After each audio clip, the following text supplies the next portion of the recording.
మచిలీపట్నంలో సిఐటియు ఆధ్వర్యంలో కలెక్టరేట్ ప్రాంగణంలోని ధర్నా చౌక్ లో అంగన్వాడీ టీచర్లు కార్యకర్తలు ధర్నా నిర్వహించారు. ధర్నా చౌక్ వద్దకు వచ్చిన ఆర్డీఓ సమస్యలు పరిష్కరిస్తామని హామీ ఇచ్చారు.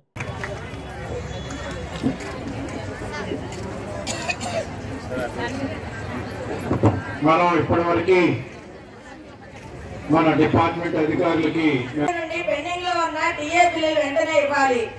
సుప్రీంకోర్టు తీర్పు ప్రకారం గ్రాట్యుటీ ఇవ్వాలి.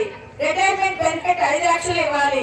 వేతనం 26,000 రూపాయలు ఇవ్వాలని అంగన్వాడీ కేసీఆర్ రద్దు చేయాలి. పర్యవేక్షణ పేరుతో వేధింపులను ఆపాలి. వైఎస్ఆర్ సంపూర్ణ వినోద్ ఒక 13 అంశాల మీద నాకు ఈ నోటీస్ ఇవ్వడం జరిగింది. మీరు కూడా మా కుటుంబ సభ్యులు లాంటి వారే. మీ అందరూ మీ బాధ నాకు తెలుసు. ఎందుకంటే నేను ఇన్స్పెక్షన్స్ పెట్టినప్పుడు మీ బాధలు మీరు ఏ కరువు పెడుతూ ఉంటారు. వాటిలో కొన్ని మేము మా పరిధిలో ఉన్న వారికి మేము ఆ డిమాండ్ నెరవేర్చడం జరుగుతూ ఉంటుంది. ఏదైతే ఈ 13 అంశాలకు సంబంధించి ఈ జెన్యూన్ అంశాలే ఇవన్నీ కూడా మా గౌరవ కలెక్టర్ గారి ద్వారా గవర్నమెంట్కి విన్నవించి సాధ్యమైనంత వరకు ఇవన్నీ కూడా పరిష్కారం అయ్యేటట్టు చేస్తామని మీ అందరి సమక్షంగా నేను తెలియజేసుకుంటున్నాను. అదేవిధంగా ఏదైతే ప్రమోషన్స్లో కొన్ని జోక్యాలు అన్నారు, మ్యాక్సిమం సీనియారిటీ ప్రకారమే ప్రమోషన్స్ అనేది ఇవ్వడం జరుగుతుంది.